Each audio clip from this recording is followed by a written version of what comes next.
Olá pessoal, tudo bem? Sejam bem-vindos ao canal Desvendando Original e a gente está aqui com mais uma aula do curso O Apocalipse Desvendado, um curso livre, um curso aberto, curso gratuito aqui para vocês assinantes do meu canal, tá bom pessoal? A gente vai continuar hoje fazendo um esboço básico aqui do livro do Apocalipse, né? E quando a gente olha esse livro, que é o último livro da Bíblia, ele tem a sua autoria atribuída ao apóstolo João, que como a gente viu na aula de ontem, não foi qualquer apóstolo, né? Era membro ali da chamada tropa de elite de Jesus, uma vez que ele compunha os três que Jesus convidava para suas chamadas operações especiais, né, como o Monte da Transfiguração, entre outras ocasiões peculiares, que só participavam Pedro, Tiago e João.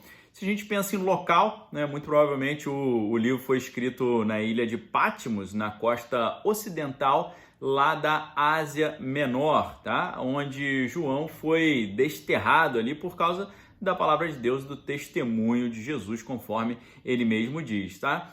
Com relação à data do livro, a data ela é um pouco indeterminada, né? Mas de acordo com a tradição cristã, se atribui ali aos anos 90 depois de Cristo, mais ou menos o ano 96 depois de Cristo, tá? Perto do ano 96 ali. A autoridade, né? Qual a autoridade desse livro?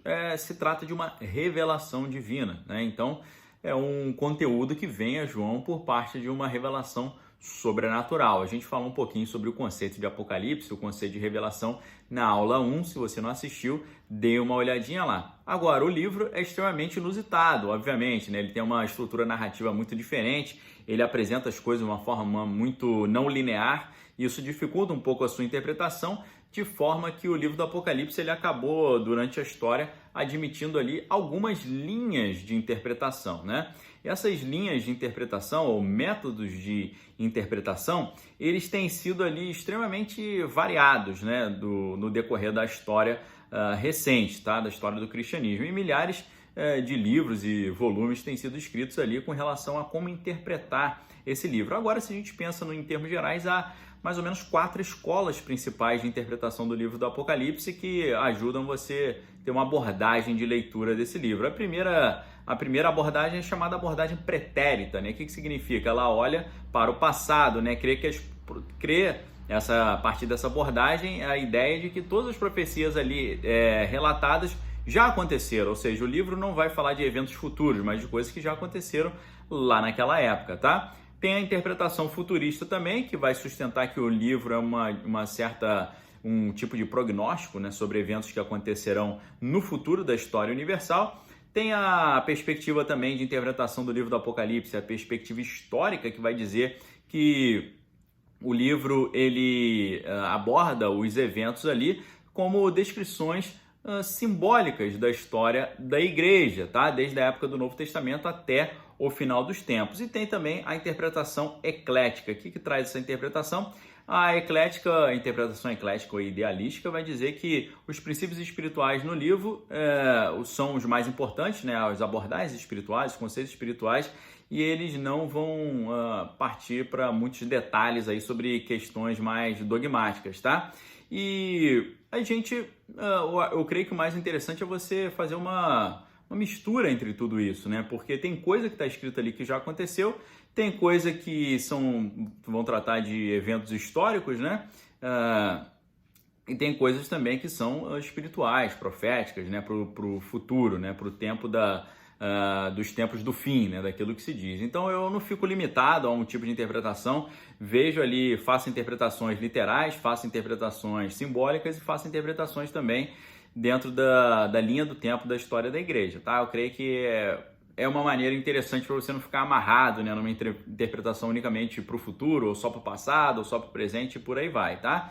O livro guarda várias particularidades, uma vez que é o único livro da Bíblia que contém uma promessa especial aos leitores obedientes, né, como está no capítulo 1, versículo 3. E ao mesmo tempo, ele profecia uma maldição ali, decreta uma maldição para quem alterar o seu conteúdo, tá? Tá lá no final do livro, no capítulo 22, né? A gente tem uma questão muito importante de números no livro. O número 7 é um número extremamente importante ali. Tem 7 candeeiros, 7 igrejas, 7 selos, 7 anjos, trombetas, tronos, taças, espíritos, estrelas e por aí vai, tá? Então, o número 7 é uma simbologia bem importante nesse livro, tá? Agora, os últimos capítulos do livro do Apocalipse, eles contêm um contraste interessante, assombroso ali com os primeiros capítulos de Gênesis, né? É interessante que Gênesis começa falando sobre a criação do sol, da entrada do pecado no mundo, da proclamação da maldição, do triunfo de Satanás, da exclusão da árvore da vida, né?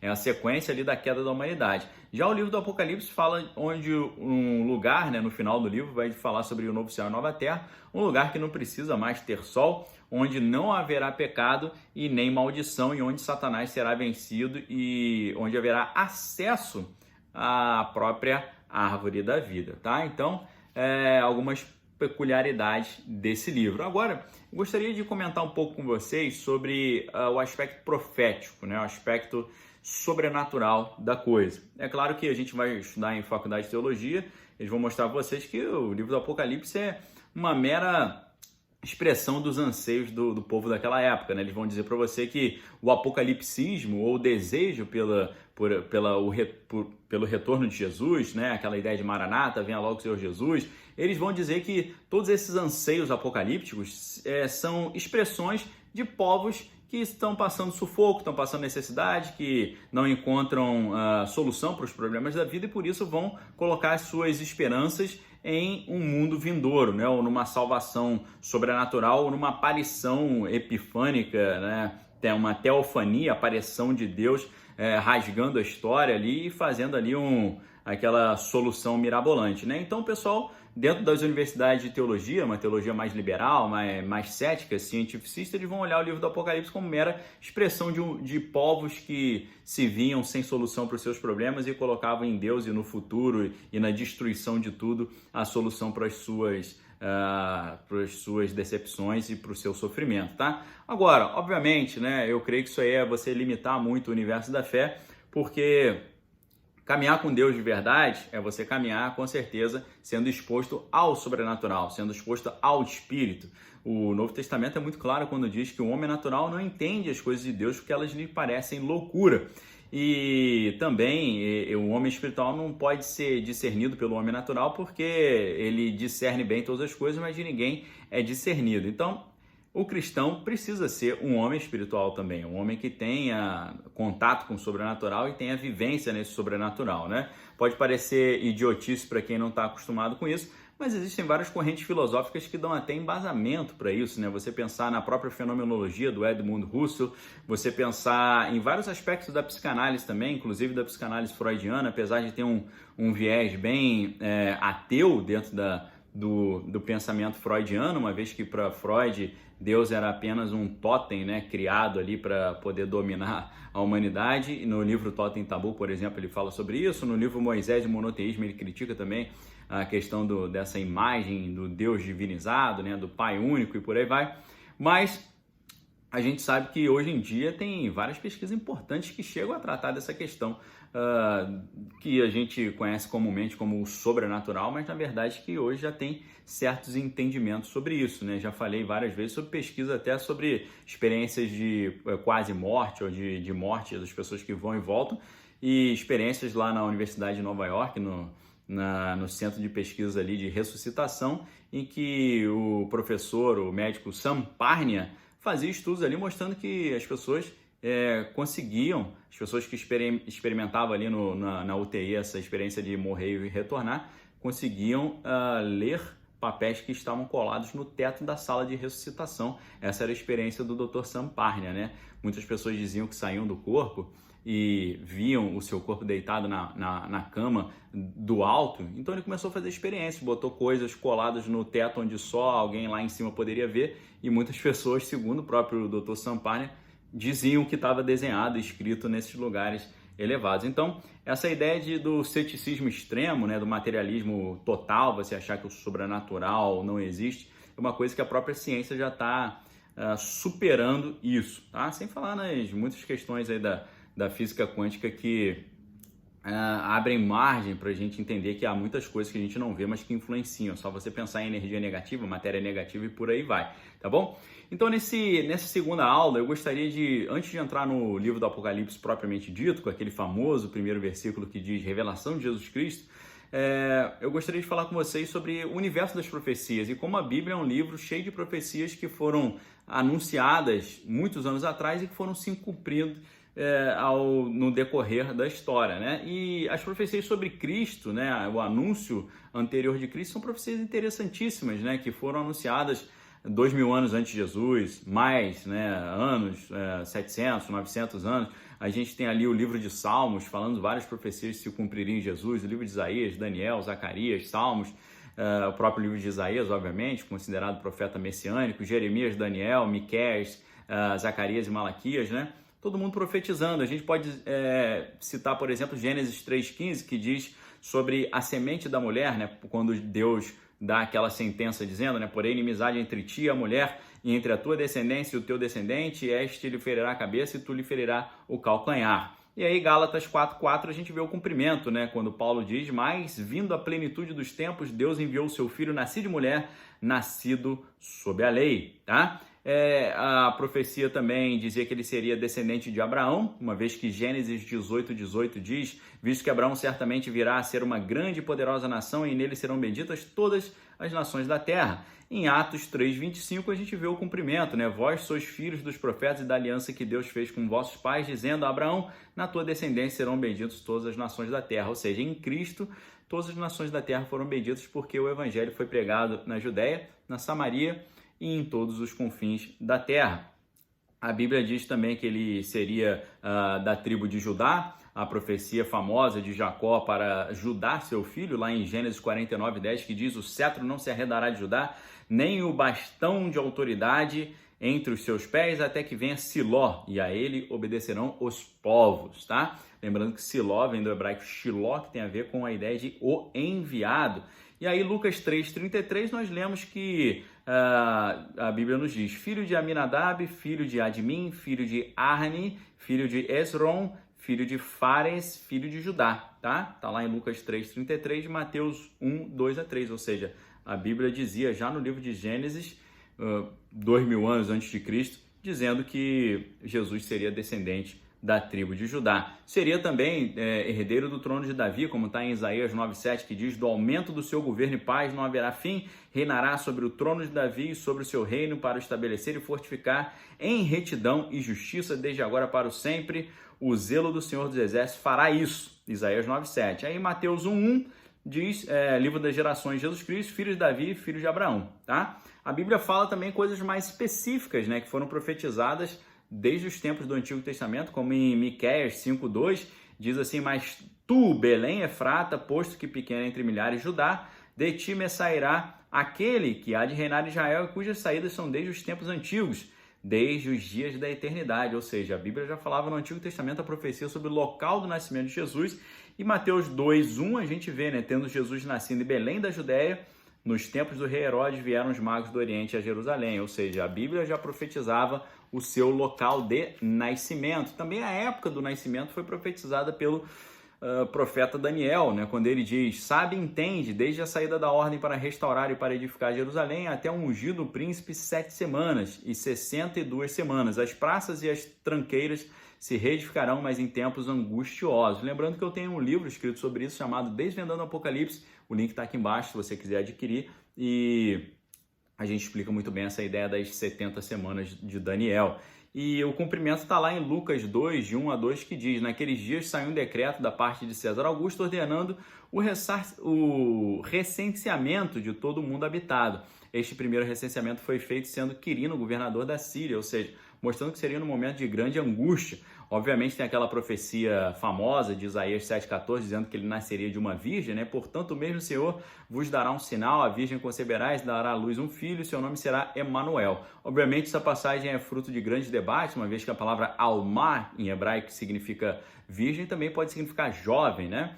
Mas a gente sabe que o nascimento do Deus encarnado precisava ser uma nova criação da humanidade, assim como Paulo nos ensina que Jesus é o segundo Adão, ou seja, é uma recriação da humanidade. E nós temos dentro da natureza vários exemplos de partenocarpia. Partenos é virgem, carpo é fruto. Então tem vários casos de seres vivos que conseguem engravidar sem ter cruzamento entre macho e fêmea, né? A gente tem vários lagartos, anfíbios, peixes e répteis que conseguem fazer isso. Tubarões já foram identificados no universo ali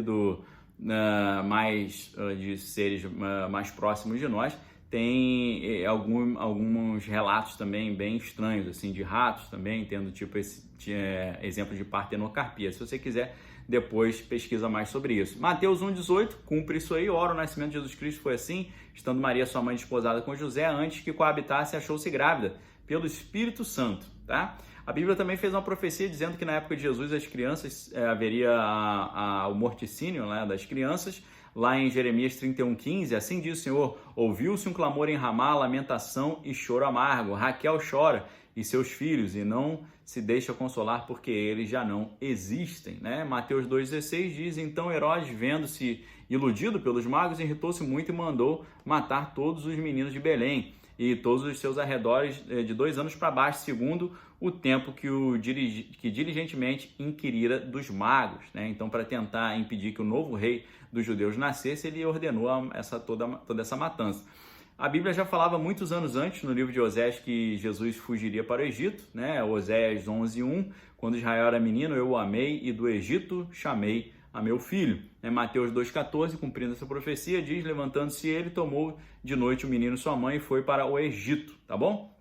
A Bíblia fala também, profetizando sobre o seu ministério na Galiléia, Isaías 9, de 1-2, mas para que os que estavam aflitos não haverá mais obscuridade. No passado, ele envileceu a terra de Zebulon e a terra de Naftali, mas nos últimos a enobreceu junto com os caminhos do mar, além do Jordão, a Galiléia e das nações. O povo que andava em trevas viu uma grande luz, sobre aqueles que habitavam na região da sombra da morte resplandeceu a luz. Aí em Mateus 4, 12-16, a gente vai ver, né, sobre Jesus ouviu que João estava preso, voltou para a Galiléia, deixando Nazaré, foi morar em Cafarnaum, cidade situada à beira do mar, na região de Zebulon e Naftali, para que se cumprisse o que foi dito pelo profeta Isaías, né, na terra de Zebulon, na terra de Naftali, caminho do mar, além do Jordão, Galiléia dos gentios, o povo que estava em trevas viu grande luz, e aos que estavam na região da sombra da morte raiou-se a luz, tá?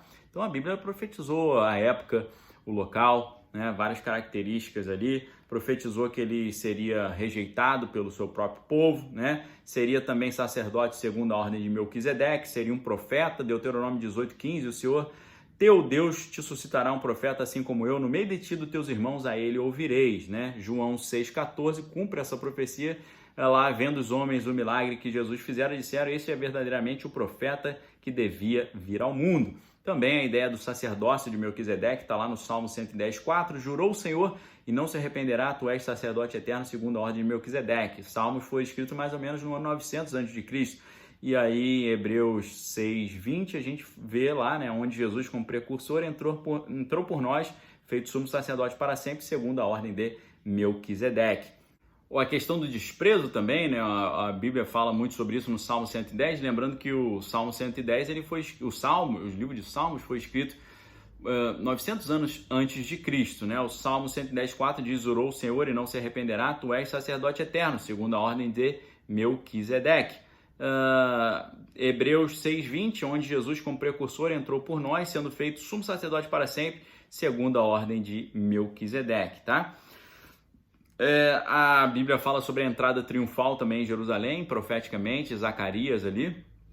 Alegra-te muito, ó filha de Sião, exulta, ó filha de Jerusalém, vê o teu rei virá, justo e salvador, humilde, montado em um jumento, num jumentinho, filho de jumenta. Aí em João 13:14 a gente vê Jesus ali entrando em Jerusalém com o Hosana nas alturas, né? Salve o rei e tal. A Bíblia também já falava nos Salmos que ele seria traído por um amigo, Salmo 41:9, até que o meu próprio amigo íntimo, em quem eu confiava que comia o pão, levantou contra mim o seu calcanhar. Mateus 14:10 vai falar sobre Judas traindo Jesus. A Bíblia também já tinha profetizado que ele seria vendido por 30 moedas de prata, Zacarias 11:12, eu lhes disse, se parece bem aos vossos olhos, dai-me o que me é devido, se não deixo. Pesaram, pois, o meu salário 30 moedas de prata, né? Mateus 26:15, a gente vê que me quereis dar, eu vou-lhe entregarei, e pagaram-lhe 30 moedas de prata. E a Bíblia até falou que o dinheiro seria devolvido para comprar o campo de um oleiro, né? Zacarias 11:13, né? E o Senhor me disse, arroja isso ao oleiro, esse belo preço em que fui avaliado por eles, tomei as 30 moedas de prata e os arrojei ao oleiro na casa do Senhor. Mateus 27, 6 a 7 diz, né? Os príncipes dos sacerdotes, tomando as moedas de prata, disseram: não é lícito colocá-las no cofre das ofertas, pois é preço de sangue. Depois de deliberarem, compraram com elas o campo do oleiro para a sepultura dos estrangeiros, tá? Fala também sobre as falsos testemunhos contra Jesus. Salmo 27, 12, não me entregues à vontade dos meus adversários, contra mim se levantaram falsas testemunhas respirando violência. Mateus 26, 60, e não acharam, apesar de se terem apresentado muitas testemunhas falsas, mas por fim chegaram duas afirmando: este disse, eu posso derrubar o templo de Deus e reedificá-lo em 3 dias, né? A Bíblia também profetizou que ele ficaria mudo diante dos seus acusadores. Isaías 53, 7, ele foi oprimido, humilhado, mas não abriu a sua boca, como um cordeiro foi levado ao matadouro, como ovelha muda perante seus tosqueadores, ele não abriu a sua boca. Lá em Mateus 26, 62, tem o cumprimento dessa profecia. Fala toda a humilhação que ele passaria também, seria golpeado e cuspido, como está lá em Isaías 56. As minhas costas dei aos que me feriam, as minhas faces aos que me arrancavam os cabelos, não escondi a minha face dos que me afrontavam e me cuspiam. E aí Marcos 14, 65, né? Então alguns começaram a cuspir nele, cuspir no rosto, dar-lhe murros e dizer-lhe: profetiza, e os guardas o levaram e davam-lhe bofetadas, tá? Então fala que ele seria crucificado também, Isaías 53, 12, pelo que lhe darei uma porção entre os poderosos e os fortes repartirá a ele o despojo, porque derramou sua alma na morte e foi contado com os transgressores, pois ele levou sobre si muitos pecados e pelos transgressores intercedeu. Fala das suas mãos e pés sendo perfurados ali na cruz também, Salmo 22, 16, cães me rodearam, o ajuntamento de malfeitores me cercou, transpassaram minhas mãos e os pés. A gente já sabe que isso aconteceu lá na situação da cruz, mostrado pelos evangelhos, né? E a gente também já vê as profecias dizendo que ofereceriam vinagre para ele, né? Em vez de água. Salmo 69, 21, deram-me fel por alimento e na minha sede me deram a beber vinagre, né? Lá em João 19, 29 a gente vê o cumprimento dessa profecia, né? Também vê aquela ideia das palavras de zombaria sendo pronunciados ali na cruz. Salmo 22, 8, confiou no Senhor que o livre-o, pois nele tem prazer, né? Mateus 27, confiou no Senhor, livre-o agora se de fato ama, pois diz sou filho de Deus. A Bíblia diz que ele oraria pelos seus inimigos também, lá nos Salmos 109, 4, né? Em apaga da minha amizade, me acusam, mas sou eu o homem de oração. Jesus, porém, dizia lá em Lucas 23, 34, Pai, perdoa-lhes porque eles não sabem o que fazem. Zacarias chegou a dizer também, profetizando sobre que a lateral de Jesus seria perfurada, quando ele diz em Zacarias 12, 10, e sobre a casa de Davi, sobre os habitantes de Jerusalém, derramarei o meu espírito de graça e de súplicas. Olharão para mim a quem trespassaram e o prantearão como quem pranteia seu filho único e chorarão amargamente por ele, como se chora pelo primogênito. João 19:34, contudo, um dos soldados transpassou de lado com uma lança, imediatamente saiu sangue e água, né? A Bíblia já havia profetizado também que lançariam sortes sobre quem ficaria com as suas vestes, né? Salmo 22:8, repartem entre si as minhas vestes e lançam sorte sobre a minha túnica. Marcos 15:24, eles o crucificaram, repartindo entre eles as vestes, lançaram sorte para ver o que cada um levaria. A Bíblia também já havia anunciado que nenhum dos seus ossos seria quebrado. Salmo 34:20, né? Ele lhe preserva todos os seus ossos, nem sequer um deles será quebrado. João 19:33, mas chegando-se a Jesus, vendo já morto, não lhe quebraram as pernas, como era comum fazer para que os crucificados morressem mais rapidamente por asfixia. A Bíblia já havia profetizado também que Cristo seria sepultado em meio aos ricos.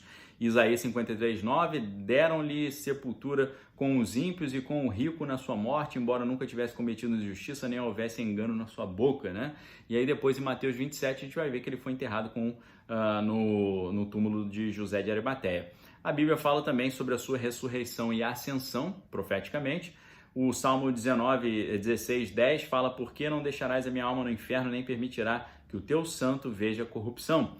Mateus 28, 9, né? De repente Jesus lhes saiu ao encontro dizendo: eu vos saúdo, e eles chegando abraçaram os seus pés e o adoraram.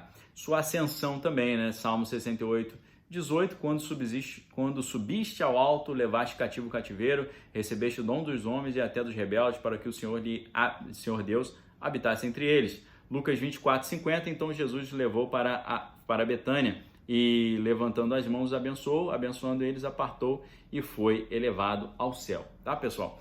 Sem falar nas profecias do livro de Daniel, que fala sobre a sucessão dos reinos ali com a estátua de Nabucodonosor, primeiro reino, reino babilônico, segundo reino, reino medo-persa, terceiro reino, o reino grego de Alexandre o Grande, aí a quarta parte seria os 4 reinos que foram divididos com os sátrapas, os líderes que substituíram Alexandre o Grande, depois o Império Romano e depois os pés da estátua de Nabucodonosor, mistura de ferro com barro, o Império Romano restaurado, tá? Então essa sequência, né, no livro de Daniel chega inclusive a falar sobre filhos de Quitim. Quitim era uma região que se referia à região onde depois virou Roma ali, né, com aquela lenda de Rômulo e Remo, né, sendo nutridos ali pela loba. Então a Bíblia muito precisamente falou sobre eventos futuros. E a Bíblia, depois que o livro do Apocalipse e a Bíblia é codificada, o cânon do Novo Testamento é formalizado, a Bíblia continuou ali com profecias em aberto. Profecias, por exemplo, de que Deus reuniria de volta o seu povo na sua terra, né? Isso aconteceu em 1948 com a restauração do Estado de Israel, entre muitas outras coisas que a gente pode ver acontecendo. Então, essa aula aqui foi para mostrar para vocês que o livro do Apocalipse é um livro que fala sobre eventos históricos, é um livro que fala sobre coisas que já aconteceram, mas é um livro que fala sobre coisas que também ainda irão acontecer. E essa aula foi para mostrar para vocês a importância da Bíblia enquanto um livro profético, porque a gente precisa abordar o livro do Apocalipse não só como um anseio de um povo perseguido que queria uma solução divina, não apenas como referências históricas ao contexto da época, não só também sobre coisas que já aconteceram naquele contexto, mas também profecias sobre o que aconteceria na história da igreja ali durante o final ali do que narra o Antigo Testamento até chegar nos dias atuais, mas também a consumação de todo um projeto de salvação que, como eu disse para vocês na outra aula, está bem claro lá em João 14, quando Jesus fala que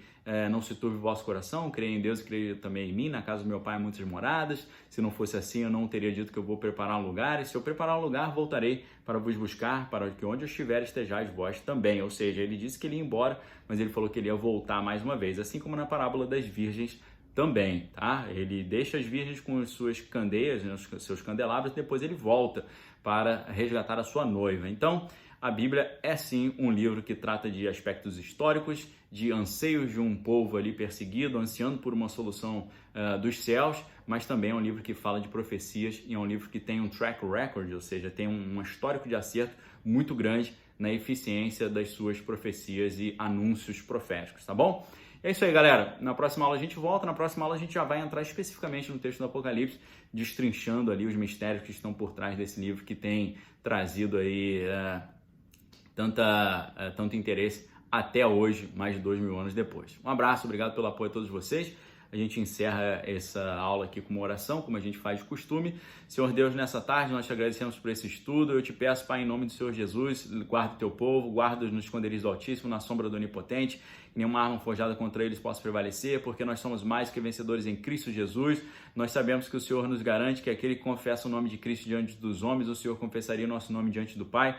Por isso, ó Deus, em nome do Senhor Jesus, receba, Senhor, as nossas vidas mais uma vez nessa tarde, perdoa os nossos pecados, purifica os nossos lábios, a nossa mente, nosso coração, nossos olhos, nossa alma, nosso corpo, nosso espírito, ó Pai, que o Teu sangue esteja sobre cada um de nós, livrando da enfermidade, da angústia, do sofrimento, do medo, Senhor, do pecado e trazendo o fruto do Espírito, que é o amor, a paz, a alegria, a mansidão, o domínio próprio, a longanimidade, a benignidade e a bondade. Nós repreendemos toda enfermidade, toda crise financeira, crise econômica, toda falência, desemprego. Nós profetizamos, ó Pai, todas as coisas conquistadas na cruz, nas regiões celestiais, porque sabemos que mais do que tudo que pedimos ou pensamos, são as coisas que o Senhor tem guardadas para nós. Eu te peço, ó Deus, guarda os teus filhos, livra de todo mal e abençoa cada um em nome do Senhor Jesus. E encerramos esse momento com a oração que Cristo nos ensinou, que diz: Pai nosso que estás nos céus, santificado seja o teu nome, venha a nós teu reino, seja feita a tua vontade, assim na terra como nos céus. Pão nosso de cada dia nos dai hoje. Perdoa as nossas dívidas, assim como nós perdoamos os nossos devedores, e não nos deixe cair em tentação, mas livra-nos do mal, pois teu é o reino, o poder e a glória para sempre.